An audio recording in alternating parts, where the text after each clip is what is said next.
చాలామందికి ఇలాంటి దుష్ట స్వభావం ఉండేది. 26వ అధ్యాయం అపోస్తలుల కార్యాలు 26వ అధ్యాయం 4వ వచనం. అపోస్తలుల కార్యాలు 26వ అధ్యాయము 4వ వచనం చూడాలి అందరూ. మొదటి నుండి యెరూషలేములో నా జన్మ మధ్యను బాల్యము నుండి నేను బ్రతికిన బ్రతుకు ఎలాంటిదో, బాల్యము నుండి నేను బ్రతికిన బ్రతుకు ఎలాంటిదో ఎవరందరూ ఎరుగుదురట. అబ్బా, యూదులందరికీ తెలుసు కదా నా క్యారెక్టర్ ఏంటో, నేను ఎలా ఉండేవాడినో, నా స్వభావం ఏంటో యూదులందరికీ తెలుసు. వాళ్ళ మధ్యలోనే పెరిగా, వాళ్ళతోనే ఉన్నా, వాళ్ళతోనే తిన్నా, వాళ్ళ మతంలోనే ఉన్నా. సో కాబట్టి యూదులందరికీ ఆ సౌలు అంటే ఎలాంటోడయ్యా అంటే, అమ్మో మహామత పిచ్చోడు. సౌలు ఎవరు? మత పిచ్చోడు, మత ఉన్మాది. వాళ్ళ యోధ మతం తప్ప ఇంకో మతం పేరెత్తితే రగిలిపోతాడు అనమాట, అగ్గి మీద గుగ్గిలం అయిపోతాడు. ఇంకా వేరే వాళ్ళు ఎవరైనా వస్తే వాళ్ళని దూషించేస్తాడు. దగ్గరుండి స్టెఫన్ చంపించేశాడంటే మీరు దాన్ని బట్టి అర్థం చేసుకోండి ఆయన క్యారెక్టర్ అలాంటిదో. దగ్గరుండి స్టెఫన్ని రాళ్లతో కొట్టించి చంపించేశాడు సౌలు. వస్త్రాల దగ్గర ఉన్నాడట సాక్షిగా. చాలా భయంకరుడు. అసలు జాలి, దయ, కరుణ, ప్రేమ ఇలాంటివి ఉండవు. అంటే మనిషిని మనిషిగా చూడడం, మానవత్వం కూడా లేనోడు. ఏమి లేనోడు? మానవత్వము అంటే అర్థం ఏంటి? నాలాగే తోటి మనిషి అనే భావన మానవత్వం అంటారు. మానవత్వం అంటే అదేదో చెడ్డ పదము కాదు, అదేదో క్రీస్తుకి సంబంధం లేని పదము కాదు. నిన్ను వలే నీ పొరుగువానిని ప్రేమించు అన్న దాంట్లో మానవత్వం ఇమిడి ఉందా లేదా?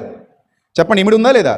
అసలు మానవత్వం లేనోడికి ఆ పదం అప్లై అవ్వదు. నిన్ను వలే నీ పొరుగువానిని ప్రేమించు అన్న పదంలో మానవత్వం ఇమిడి ఉంది. పౌలు అంటాడు మానవత్వం మాట పక్కన పెడితే ధర్మశాస్త్రం అంతా ఉందంటాడు. అందులో ధర్మశాస్త్రం అంతయు ఒక్క మాటతో చెప్పేచ్చట. ఏంటట? నిన్ను వలే నీ పొరుగువాని ప్రేమించిన మాటలో ఇమిడి ఉందరా నాయన, మీకు సరిగా అర్థమై చావలేదు. ఒకప్పుడు నాకు సరిగా అర్థమై చావలేదు, అందుకే నేను హింసకుడుగా, దోషకుడుగా, హానికరుడుగా కొనసాగాను, మత పిచ్చి పట్టి రగిలిపోయాను, మత ఉన్మాదంతో రగిలిపోయాను అని తన గురించి తాను చెప్పుకుంటాడు. హింసకుడిని, దోషకుడిని, హానికరుణ్ణి. ఆ తర్వాత చూడండి, మొదటి నుండి యెరూషలేములో నా జన్మ మధ్య బాల్యము నుండి నేను బ్రతికిన బ్రతుకు ఎలాంటిదో యూదులందరూ ఎరుగుదురు. నెక్స్ట్, వారు మొదటి నుండి నన్ను ఎరిగిన వారు గనుక సాక్ష్యం ఇచ్చుటకు వారికి ఇష్టమైతే నేను మన మతంలోని, ఏమన్నాడు? మన మతంలోని అంటే తన పూర్వపు మతంలోని బహునిష్ట గల తెగను అనుసరించి పరిసయ్యుడునుగా ప్రవర్తించినట్లు చెప్పగలరు. అంటే యేసు ప్రభువుని హింసించి ఇబ్బందికి గురి చేసిన శాస్త్రులు రెండో వర్గం ఎవరు?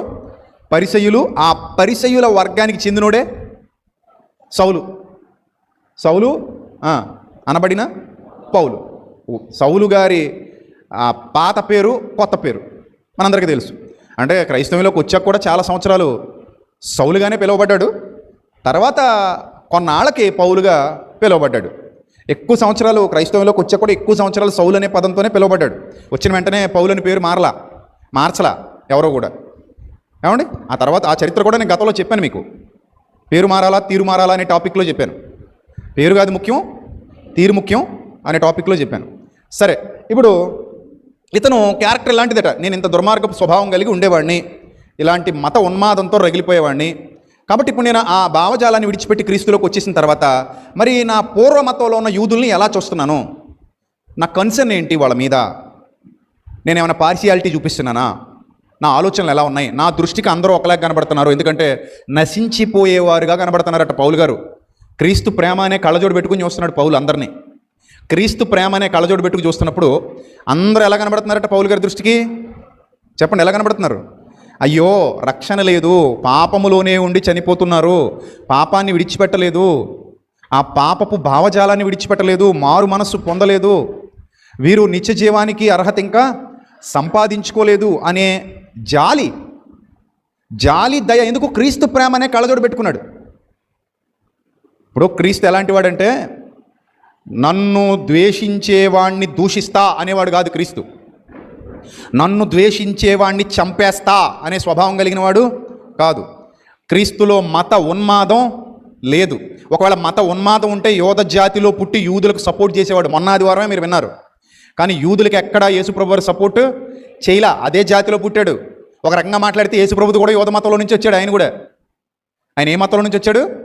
యోధ మతంలో నుంచి వచ్చాడు. మరి భౌతికంగా మాట్లాడుకుంటే, లోక సంబంధంగా అప్పటి కాలమాన పరిస్థితులను దృష్టిలో పెట్టుకుని మాట్లాడుకుంటే యోధ మతంలో నుండి వచ్చాడు. ఇప్పుడు ఆ మత పిచ్చి యేసుప్రభు వారికి ఉందా? భౌతికంగా, శరీర సంబంధంగా లేదు. ఆ యోధ మతంలో ఉన్న శాస్త్రుల్ని, పరిసయ్యుల్ని ఎండగట్టడమే పనిగా పెట్టుకున్నాడు. ఎక్కడికి వెళ్ళినా అదే ప్రసంగాలు, ఎక్కడికి వెళ్ళినా అవే బోధలు. చెత్త కొట్టేస్తున్నాడు, మామూలుగా లేదు. సున్నం